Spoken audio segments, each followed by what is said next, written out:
네, 오늘도 계속해서 여호수아 말씀 이제 함께 읽겠습니다.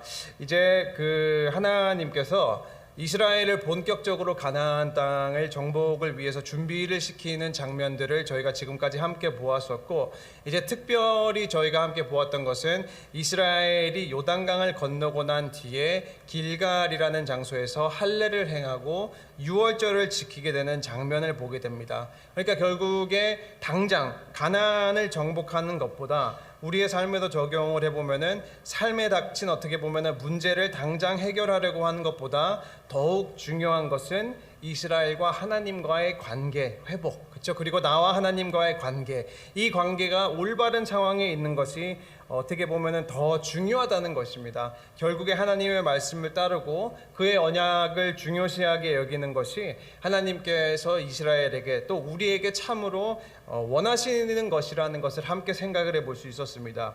그리고 이제 오늘 읽게 되는 본문은 우리가 잘 아는 이제 가나안 정복의 첫 관문 중에 하나였던 여리고성 정복을 기록을 하고 있습니다. 이제 본문 자체는 이제 좀 길지만 그 내용을 보면은 굉장히 이제 단순하고 반복이 되는 부분이 많은데, 그거를 그냥 이렇게 세 단락으로 이렇게 잘라서 나누자면은 첫 번째는 하나님께서 여호수아에게 말씀하시고, 두 번째는 이스라엘이 하나님의 말씀을 따르고, 마지막은 하나님의 말씀을 따랐을 때 여리고성은 함락이 된, 이렇게 크게 세 맥락으로 나누어져 있는데, 그 관점으로 오늘 그 본문을 잠깐 보도록 하겠습니다. 이제 1절을 보면은 이스라엘 자손들로 말미암아 여리고는 굳게 닫혔고 출입하는 자가 없더라 라고 이렇게 되어 있는데, 1절은 현재의 여리고 성의 상황을 어떻게 보면 가장 잘 표현해 주고 있습니다. 문은 닫혀 있고 들어가고 나가는 자가 없더라. 그러니까 가나안 사람들은 이미 하나님께서 이스라엘을 위해서 행하신 이 기적의 소문, 요단강을 건너게 하신 것, 출애굽의 가운데 인도하신 것을 모두 알고 있었고, 또 이미 여러 민족, 그렇죠? 특히 아모리 두 왕 시온과 옥이 이제 전멸이 되었었다는 사실을 이미 알고 있었기 때문에 그들의 어떻게 보면은 두려움과 공포는 이제 상상이었을 것입니다. 그래서 이제 그 탓에 철저하게 외부와 이제 연결이 될 수 있는 성에 있는 모든 부분의 문이나 그런 것을 봉쇄를 하고 지키는 데에 전념을 한 것입니다. 그러니까 이제 자료를 조금 찾아보니까 여리고성이 어떠한 식으로 이제 되어 있었냐면은, 여리고성은 이렇게 가파른 경사지, 이 마이크 이게 경사지와 같은 경사지 정상 위에 위치하고 있었습니다. 그러니까 언덕 위에 있었다는 거예요. 그런데 이제 그것뿐만이 아니라 여리고성의 성벽은 이중으로 되어 있었습니다. 첫 번째 이렇게 경사가 지어 있는데 적들의 침입에 대비해서 첫 번째 이제 성벽 한 3-4m가 되는 벽을 이제 설치를 해 두었습니다. 그러니까 경사진 곳에 있는데 성벽이 있고, 또 그 앞에 3-4m 높이가 되는 어떻게 보면은 경사가 진 이제 벽 같은 장애물이 있었으니, 여리고성은 어떻게 보면은 그러한 이제 지형적인 부분 때문에 공격이 거의 불가능했던 요새였습니다. 그래서 이스라엘이 따라서 이제 그 가파른 경사지와 그 벽을 뚫고 여리고를 점령을 하고 진입을 하는 것은 어떻게 보면은 자살행위, 죽으러 가는 것과 똑같았습니다. 그러니까 이제 그 사실을 여리고 사람들도 어떻게 보면은 알고 있으니까 성문을 굳게 닫고 우리가 죽기 살기로 버티자, 그쵸? 오래 버티게 되면은 이스라엘이 우리의 그 지형 지물 때문에 포기를 하든지 주변에 있는 가나안 동맹국들이 우리를 도우러 오든지 하니까 그러한 태도로 그냥 성문을 꽉 닫은 거예요. 그러니까 이제 여리고성은 그 사람들은 자신이 가지고 있었던 유리한 점, 어드밴티지를 믿었던 것인데, 그러나 말씀을 보면은 이스라엘에게는 하늘의 만군, 그쵸? 하늘의 만군 군대 장관 여호와 하나님이 함께 하셨고, 또 하나님께서는 이스라엘보다 앞서서 진격을 하고 계셨다는 사실을 우리는 여호수아 5장을 보면은 확인할 수 있었습니다. 또 2절을 보면은 이렇게 되어 있습니다. 여호와께서 여호수아에게 이르시되 보라, 내가 여리고와 그 왕과 용사들을 내 손에 넘겨 주었으니. 그렇죠? 하늘의 만군 군대 장관 여호와 하나님께서 이미 앞서가고 계셨고, 또 다시 한번 하나님께서는 여호수아에게 말씀하시고 이미 여리고는 이스라엘에게 주어진 것처럼 이스라엘이 아직 여리고 성에 들어가지도 않았지만, 아직 전쟁도 하지 않았지만 그 지배권은 이미 이스라엘에게 넘겨주셨다는 사실을 전하시고 계십니다. 그러면서 이제 이스라엘은 그 하나님의 신실하심과 약속을 보고, 그쵸, 이미 그 일어나지는 않았지만 하나님께서 주시는 약속을 믿고 따랐다는 거예요. 근데 이 간략한 부분에서 우리가 함께 우리의 믿음, 그렇죠? 우리의 믿음에 대해서 조금 이제 함께 생각을 해볼 수 있는 것은, 우리가 이제 신앙생활을 하면서 우리는 다 하나님이 원하시는 믿음이 무엇인가라는 것을 말씀을 통해서 많이 고민을 합니다. 그리고 또 우리는 그러한 믿음을 가졌으면 합니다. 그렇지 않아요? 누가 하나님께서 원하는 믿음을 가지고 싶지 않겠습니까? 그런데 이제 우리가 오늘 본문을 이제 간략 1절 2절을 보고 또 여호수아의 배경을 보고 함께 생각을 해볼 수 있는 그 믿음에 관해서 본문이 말하는 것의 하나의 부분은, 성경은 모든 상황이 끝나고 모든 상황이 일어난 뒤에 현상을 보고 하나님을 믿는 것은 믿음이 아니라고 기록을 하고 있습니다. 그러니까 다른 말로 하면은 보고 믿는 거는 믿음이 아니라는 거예요. 그러니까 본문이 말하는 믿음, 참된 믿음은, 이스라엘은 아직 전쟁도 하지 않았음에도 불구하고, 아직 움직이지도 않았음에도 불구하고, 아직 일어난 현상이 없음에도 불구하고 하나님의 약속과 그분의 인도하심을 신뢰하는 것이 참된 믿음이라는 것을 말하고 있습니다. 이스라엘은 어떻게 보면은 제가 설명해 드린 것처럼 여리고 성이라는 굉장히 지형지물적으로 어려운 성, 사람이 정복할 수 없어 보이는 성 앞에 있었습니다. 그리고 현실은 아직 아무런 일도 일어나지 않았어요. 그럼에도 불구하고 여전히 하나님께서 원하시는 것은 현상이 일어났던 아니었던 하나님의 약속과 그분의 말씀을 의지하고 따르는 것이 참된 믿음, 여리고 성을 무너뜨리는 믿음이라는 것입니다. 사람들은, 또 많은 성도님들은 이러한 생각, 또 이러한 기도를 하는 분들을 보았는데, 하나님 이렇게 해주시면 믿을게요. 하나님 앞으로 어떠한 일이 일어나면은, 예를 들어서 뭐 기도에 응답이 온다든지, 그런 어떠한 문제가 해결이 된다든지, 그러면은 믿고 따를게요. 그렇죠? 하나님을 믿을 때 어떠한 조건을 가지고 현상이 있어야만 하나님을 믿는, 조건을 전제로 하나님을 믿는 경우가 많습니다. 그래서 이제 내가 이 앞에 일어날 미래의 사건들을 내가 먼저 확인을 받고 그 다음에 하나님의 말씀에 순종을 하려는 것이 많은데, 그러나 오늘 본문은 그 믿음을 어떻게 정확하게 정의를 하고 있냐면은, 나는 아직 아무것도 없지만, 아직 상황은 똑같지만, 여리고라는 성이 아직도 있지만, 그래도 하나님의 신실하심을 믿고 그분의 말씀에 순종하면은 하나님께서는 어련히 인도하여 주실 것이라는 것이 참된 믿음이라는 것입니다. 그것이 이제 다른 성경이 말하는 것을 따르면은 바라는 것의 실상, 그죠? 히브리서가 말하는 것처럼 믿음은 바라는 것의 실상, 보지 못하는 것들의 증거가 된다는 것입니다. 그러니까 이 말씀을 가지고 정말로 저도 이제 빈말로 말씀을 전달하려고 하는 것이 아니라, 삶에서 진짜 하나님을 의지하고 정말로 말씀대로 이제 살아보려고 나름대로 노력을 많이 합니다. 그러면서 이제 그 중에 한 가지를 나누자면은, 이제 젊은 크리스찬, 뭐 다양한 이제 연령대에 따라서 기도 제목도 다르고, 그런 보편적으로 사람들이 연령대에 간구하는 것들이 좀 이렇게 다르잖아요.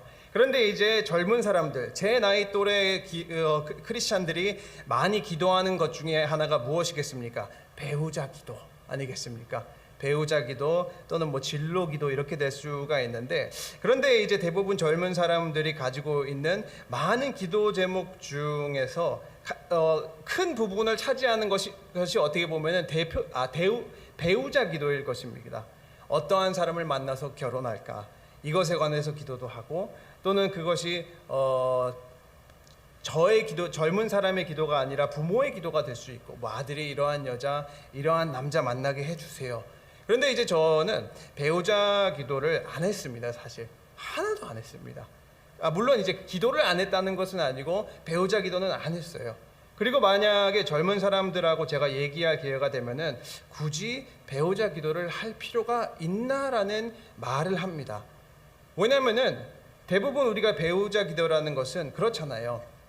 아니라고 하지만 내심 기도를 할 때 멋있는 남자, 이쁜 여자, 학력은 이 정도, 돈은 이 정도, 믿음은 이 정도, 내가 원하는 리스트를 만들고 그러한 사람들을 하나님께서 만날 수 있게 하도록 기도를 하는 경우가 많은데, 이제 문제는 그러한 기도를 하게 되면은 제가 의심이 드는 것은 조건을 걸고 하나님을 믿는 것이 아닌가.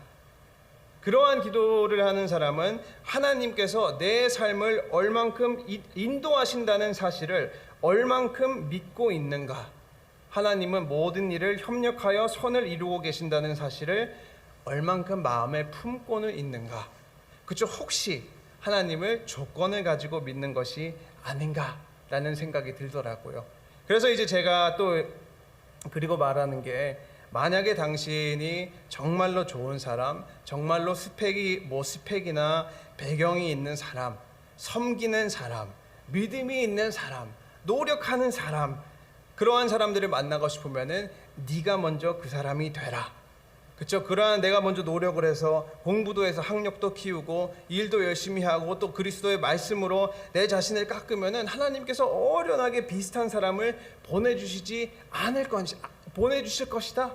그렇죠? 결국에 가장 중요한 것은 내가 먼저 하나님을 조건 없이 사랑을 하고 그분을 조건 없이 믿고 따를 때 하나님께서는 어련히 그 젊은 사람들의 삶을 인도하시고 우리도 마찬가지로 가장 알맞은 사람을 보내주실 것이다 라고 말을 해요. 그러니까 이제 만약에 나는 현재 아무런 노력도 하지 않고 있는데 하나님께서 기도를 하면서 나한테 이렇게 과분한 사람을 달라고 하는 것은 어떻게 보면은 올바른 마음가짐도 아니고 올바른 신앙도 결국에는 아니라는 말을 합니다.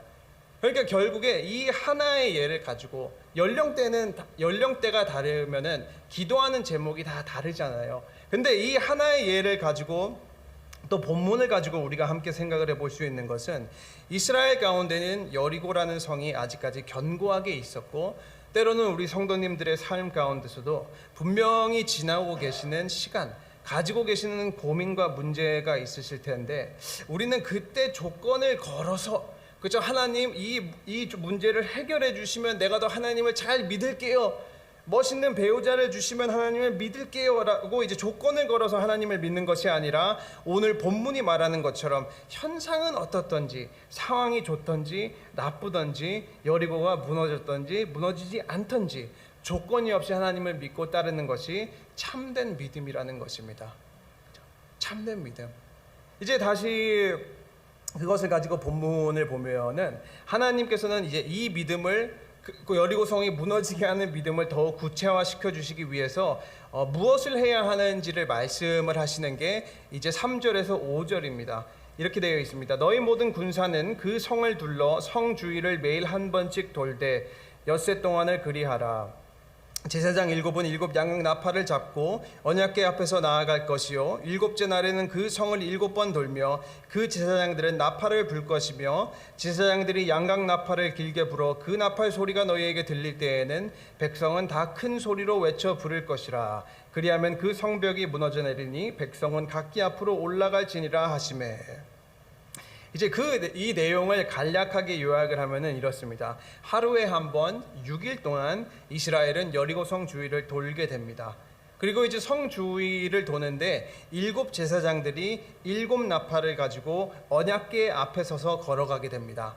그리고 이제 7째가 되는 날에는 7 제사장들이 나팔을 불게 될 것인데, 그 동안에는 성을 이제 한 번만 도는 것이 아니라 7번을 돌게 됩니다. 그리고 7째 날 성을 7번 돌았을 때 제사장들이 나팔을 길게 불면은 모든 백성은 큰 함성을 외치고 그 함성을 외칠 때 하나님께서는 여리고성은 무너질 것이라고 말씀을 하십니다. 그런데 우리가 여기에서 이제 특별하게 조금 볼 수 있는 것은 가장 많이 반복되는 단어가 무엇이겠습니까? 7이라는 단어입니다. 7번, 7 나팔, 7 제사장, 7 7일. 그렇죠? 성경에서 어떻게 보면은 7이라는 단어는 뭐 완성, 완전, 뭐 완벽, 이러한 이제 뜻을 가지고 있는 가지고 있는데 그 완벽을 뜻하는 숫자가 하나님의 계획에 결국에 붙었다는 것은 무엇이겠습니까? 오직 하나님께서만 완벽하게 이 정복을 완성을 시키시고 완전하게 완벽하게 이끄실 것이라는 것입니다. 그리고 이제 여호수아는 이 말을 듣고 또 이제 바로 즉시 제사장들을 불러서 하나님께서 말씀을 하신 대로 따르게 되는데, 또 이제 우리가 이 하나님께서 성을 7번을 돌게 하는 것이 뜻하는 것이 결국에는 하나님이 왜 일부러 이스라엘을 성을 이렇게 돌게 하셨을까? 왜 이렇게 뺑뺑이를 돌려가지고 점령을 시키셨을까라고 생각을 해보면은 결국에는 이스라엘이 교만하지 않도록, 그렇죠? 교만하지 않도록 가장 어리석어 보이고 가장 효율적이지 않은 방법으로 여리고를 점령을 시키신다는 것입니다. 그러니까 전쟁을 하는데 성벽을 그냥 돌면은, 성벽을 주위에서 이렇게 돌면은 높은 성벽에 있는 적군들한테 자신을 노출시키는 행동밖에 안 됩니다. 그리고 이제 시간이 지속이 되면은 여리고를 도우려고 하는 아군들이 왔을 수도 있었습니다. 그러나 한 가지 사실, 하나님께서는 그래도 여전히 이스라엘을 그 가운데 뺑뺑이를 돌리셨다는 거예요. 그래야 교만을 안 하니까. 가장 어리석어 보이는 방법과 가장 비효율적인 방법을 통해서 여리고를 점령을 해야만이 내가 한 것이 아니라, 이스라엘이 한 것이 아니라 오직 하나님께서만 하셨다는 것을 정확하게 알 수 있도록, 모든 사람이 알 수 있도록 그렇게 뺑뺑이를 돌리신 거예요. 그래야만 이스라엘이 교만하지 아니하고 자신들의 힘으로 여리고를 점령했다고 안 하고 하나님께서만 하셨다는 말이 나오니까. 그래서 이것을 가지고 혹시 만약에 우리의 성도님들도 현재의 삶 가운데 하나님께서 우리의 삶 가운데 우리를 이스라엘이 여리고를 돌았던 것처럼 우리의 삶에 혹시 삶의 환경들과 사건들을 통해서 만약에 우리를 지금 뺑뺑이를 돌리시고 있는 것처럼 느껴지신다면은, 하나님께서 왜 나를 상황을 이렇게 만드셨지? 나의 삶을 왜 이렇게 인도하시지? 왜 이렇게 효율적이지 못하게 삶을 어렵게 하시지? 왜 이렇게 뺑뺑이를 돌리고 계신지라고 만약에 여겨지신다면은, 그것은 하나님께서 우리가 교만하지 않도록, 결국에는 나의 힘과 나의 능력을 의지하지 않도록 주시는 은혜의 방법, 은혜의 시간일 수도 있다는 것입니다. 그러니까 결국에 우리가 믿음과 순종 가운데 있을 때 여리고성은 무너지게 되어 있습니다. 근데 방법이 다 다르다는 거예요, 사람마다. 그 말은 결국에 우리도 하나님을, 그분의 말씀을 신실하게 믿고 그의 말씀에 순종을 하게 되면은 우리 앞에 놓여 있는 여리고와 같은 환경과 문제를 분명히 하나님께서 넘어갈 수 있도록 하실 것인데, 그 방법이, 그렇죠, 그 과정이 때로는 우리가 교만하지 않도록 가장 어리석은 방법을 통해서 여리고를 점령을 시키신다는 것입니다. 그러니까 뺑뺑이를 돌린다고 여겨주시면은 하나님께서 우리를 미워하시는 것이 아니라 우리가 하나님을 더욱 의지할 수 있도록, 우리가 교만하지 않을 수 있도록. 그러나 이제 확실한 것은 분명히 이스라엘은 하나님을 따라서 그분의 말씀을 순종했을 때 여리고 성벽은 무너졌습니다. 그러니까 이 여리고 정복의 정말로 아름다운 점 중에 하나가 이것인 게, 온전한 순종을 통해서 여리고는 분명히 무너지고, 하나님께서 이스라엘을 어떠한 상황으로 인도하셨던지 간에 그의 뜻과 그의 방법을 따르면은 분명히 여리고는 넘어갔다는 것입니다. 그래서 우리 사랑하는 친구교회 성도님들도 하나님께서 우리 성도님들의 현재의 모습, 현재 삶을 어떻게 인도하고 계신지는 저는 잘 모릅니다. 그렇죠? 우리 성도님들이 아시고 하나님께서 아십니다. 그러나 말씀을 통해서 제가 확실하게 말씀을 드릴 수 있는 것은, 하나님을 의지하는 삶이 결국에는 복된 삶이고 하나님의 방법을 따르는 삶이 가장 축복된 삶이라는 것입니다. 그분의 말씀을 따르고 그분의 방법을 따를 때 우리의 삶에 있는 여리고와 같은 문제는 분명히 무너질 것입니다. 그것을 우리가 볼 수 있어야 하는 거예요. 자, 이제 넘어가서 여리고 전투의 결말입니다. 이제 첫째부터 여섯째 날까지 제사장과 언약궤를 따라서 이스라엘은 여리고를 한 번씩 돌게 되고, 이제 마지막 7째 날은 그 성을 7번을 돌게 됩니다. 20절을 잠깐 이렇게 보면 되어 있습니다. 이에 백성은 외치고 제사장들은 나팔을 불매 백성이 나팔 소리를 들을 때 크게 소리질러 외치니 성벽이 무너져 내린지라. 백성이 각기 앞으로 나아가 그 성에 들어가서 점령을 하고. 7번을 돌고 또 마지막 돌기를 마치고 온 백성이 큰 소리로 외쳤을 때 하나님께서는 기적으로 그 철옹성 같은 가나안 성벽을 무너뜨리셨습니다. 그리고 또 이제 쭉 이어지는 것이 성은 무너지고 여리고 성 안에서 자신의 성을 믿고 생명과 안전, 그 성을 통해서 생명과 안전을 얻고자 했던 사람들은 모두 멸망을 당하게 됩니다. 그러나 이제 여리고 성 안에 있었던 한 가정, 라합의 가정에게는 하나님의 구원이 이루어지게 되는 장면도 함께 볼 수 있습니다. 25절을 보면은 여호수아가 기생 라합과 그의 아버지의 가족과 그에게 속한 모든 것을 살렸으므로 그가 오늘까지 이스라엘 중에 거주하였으니 이는 여호수아가 여리고를 정탐하려고 보낸 사자들을 숨겼음이라. 그렇죠. 라합은 하나님을 믿음으로 인해서, 그렇죠. 그 믿음으로 인해서 이스라엘 정탐꾼을 도움으로 인해서 구원을 받게 됩니다. 그리고 이제 마지막 26절을 보면 여호수아가 그때에 맹세하게 하여 이르되 누구든지 일어나서 이 여리고 성을 건축하는 자는 여호와 앞에서 저주를 받을 것이라. 그 기초를 쌓을 때에 그의 맏아들을 잃을 것이요 그 문을 세울 때에 그의 막내 아들을 잃으리라 하였더라. 이제 여호수아는 여리고를 정복하고 난 뒤에 이스라엘 자손 대대로 여리고 성을 재건하는 자는 하나님 앞에 저주를 받을 것이라는 말을 하게 됩니다.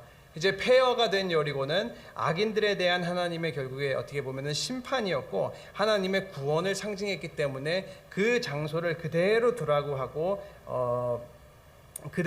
하게 됩니다. 그렇게 하면서 이제 여리고성을 점령이 끝이 나게 되는 것입니다.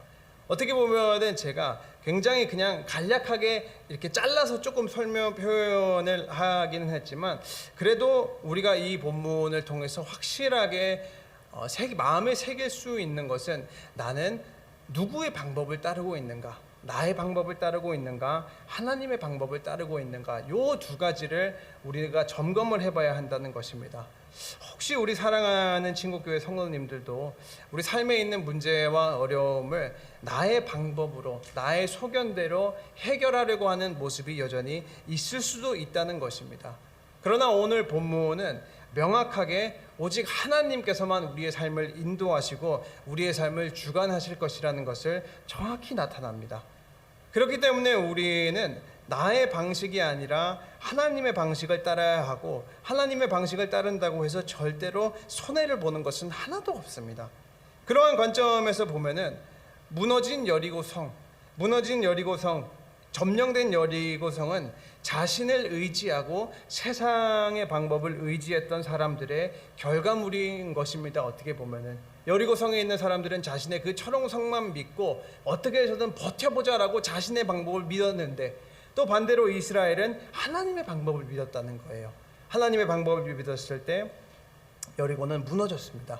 그 말은 결국에 여리고 성 안에는 안전도 없고 생명도 없고 우리의 참된 생명과 우리의 참된 안전은 결국에 하나님께 있습니다. 그렇기 때문에 우리 사랑하는 친구교회 성도님들은 여리고 사람들보다는 라합과 같은 말씀에 순종하는 사람, 그러한 삶을 사시기를 바랍니다. 그렇기 위해서 항상 하나님을 믿음과 그의 말씀에 순종하시는 것을 최우선으로 여기시는, 나의 방법보다 하나님의 방법을 의지하시는, 때로는 그게 뺑뺑이를 돌리시더라도 하나님을 의지하시기를 주님의 이름으로 축원합니다. 아멘. 기도하겠습니다. 사랑의 하나님 감사합니다. 주님, 우리가 귀한 말씀을 통해서 또 생각을 해보고 간구하는 것은 우리 모든 사랑하는 친구교회 성도님들이 나의 인도함이 아니라 항상 하나님의 인도하심을 따라서 사는 귀한 성도님들이 될 수 있도록 도와주시옵소서. 주님, 때로는 우리가 처한 환경에 하나님의 뜻을 알기가 어렵고 하나님의 방법을 이해할 수는 없지만 그래도 여전히 하나님께서 우리가 가장 잘 필요한 것을 아시오니 그 인도하심에 우리의 삶을 의탁할 수 있도록 도와주시옵소서. 주님, 우리의 방법과 우리의 뜻을 내려놓을 때 우리를 인도하여 주시고 우리에게 예정이 된 약속의 땅으로 인도하여 주시옵소서. 주님, 또 특별히 기도드리는 것은 교회 안에 몸과 마음이 편찮으신 환우들을 또 연로하신 분들을 위해서 기도합니다. 항상 하나님의 회복의 역사, 치유의 역사로 함께하여 주시고 혹시 힘드신 부분이 있으시면 회복할 수 있도록 도와주시옵소서. 주님, 이제 남은 시간 기도할 때 우리 성도님들께서 가지고 계신 모든 기도 제목 다 하나도 땅에 떨어지지 아니하고 믿음 안에서 이루어질 수 있도록 하여 주시고 오늘도 친히 우리를 안전하게 인도하여 주실 성령님께 감사드리며 예수님 이름으로 기도드렸습니다. 아멘.